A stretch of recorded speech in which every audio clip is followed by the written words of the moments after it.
सामने बड़ी खबर आ रही है। बीएसपी की अध्यक्ष मायावती ने ऐसा बाउंसर मारा है कि चाल के सामने अब कोई टिकने वाला नहीं है। उत्तर प्रदेश की मैनपुरी लोकसभा सीट और रामपुर विधानसभा सीट पर महज 7 दिन बाद नामांकन की प्रक्रिया समाप्त हो जाएगी।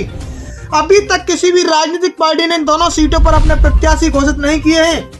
इसी दौरान बहुजन समाज पार्टी की अध्यक्ष बहन कुमारी मायावती ने ट्वीट का ऐसा बाउंसर मारा है जो सियासी गलियारों में मायावती का सेफ साइड कहा जाने लगा है। बीएसपी सुप्रीमो बहन कुमारी मायावती का इस इशारे के बाद से समाजवादी पार्टी के लिए दोनों सीटों पर कड़ी चुनावी परीक्षा की बात कही जा रही है।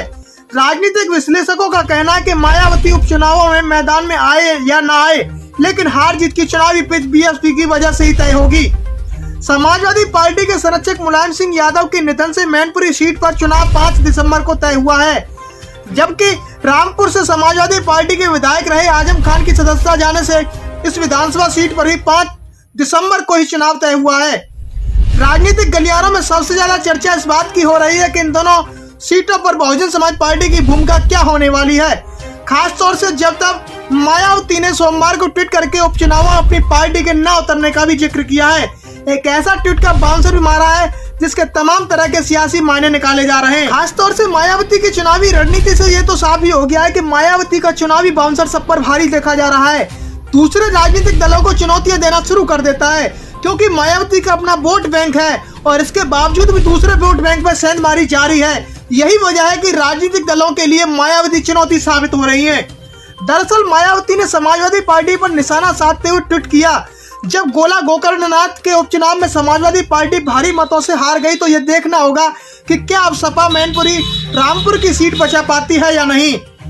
राजनीतिक विश्लेषक जटाशंकर सिंह कहते हैं कि मायावती ने अपने ट्वीट के माध्यम से इशारा कर दिया है कि संभव है कि वह इन दोनों सीटों पर मैदान में ही न उतरे। बीते चुनावों की ओर नजर डालें तो मायावती ने आजमगढ़ लोकसभा सीट पर अपना प्रत्याशी उतारा था और उसी वजह से समाजवादी पार्टी की गणित गड़बड़ आ गई थी। एक और बात आपको बताते चले कि बीते चुनावों पर अगर नजर डालें तो लोगों को यही बोलकर जनता को गुमराह किया गया था कि बहुजन समाज पार्टी का vote bank Bharatiya Janata party में शिफ्ट हो रहा है, जबकि बीएसपी अध्यक्ष मायावती पहले भी बोल चुकी हैं बीजेपी से कभी समझौता नहीं होगा। यह विरोधियों की सोची समझी साजिश के तहत बीएसपी को कमजोर करने की रणनीति है। ऐसे में माना जाए तो बीएसपी के चुनाव लड़ने से निश्चित तौर पर भाजपा और समाजवादी पार्टी के लिए चुनौतियां बढ़ जाएंगी। मीडिया रिपोर्ट के मुताबिक 2019 के लोकसभा चुनाव में समाजवादी पार्टी और बहुजन समाज पार्टी ने मिलकर चुनाव लड़ा था। तब मैनपुरी लोकसभा सीट पर समाजवादी पार्टी के संरक्षक मुलायम सिंह यादव चुनाव लड़े थे। वो कहते हैं कि हैरानी की बात तो यह रही कि सपा और बसपा के गठबंधन के बाद भी मुलायम सिंह यादव की जीत का अंतर 2024 की तुलना में 2019 में बहुत कम रह गया था। यही वजह रही कि चुनाव के बाद समाजवादी पार्टी और बहुजन समाज पार्टी का गठबंधन टूट गया और आरोप लगे कि बीएसपी का वोट बैंक समाजवादी पार्टी में शिफ्ट नहीं हुआ था। सूत्रों की माने तो मैनपुरी में दलित पिछड़ों और अति पिछड़ों की संख्या चुनावी लिहाज से बहुत महत्वपूर्ण है। इन वोटों पर समाजवादी पार्टी और बहुजन समाज पार्टी की दावेदारी मानी जाती है। हाल ही के दिनों में भारतीय जनता पार्टी ने भी इस वोट बैंक में जबरदस्त सेंधमारी की है। ऐसे में अगर बहुजन समाज पार्टी मैनपुरी से चुनाव लड़ती है तो इस वोट बैंक के सबसे ज्यादा वोट बीएसपी को मिलेंगे और इन वोटों से ही चुनावी परिणाम तय होंगे।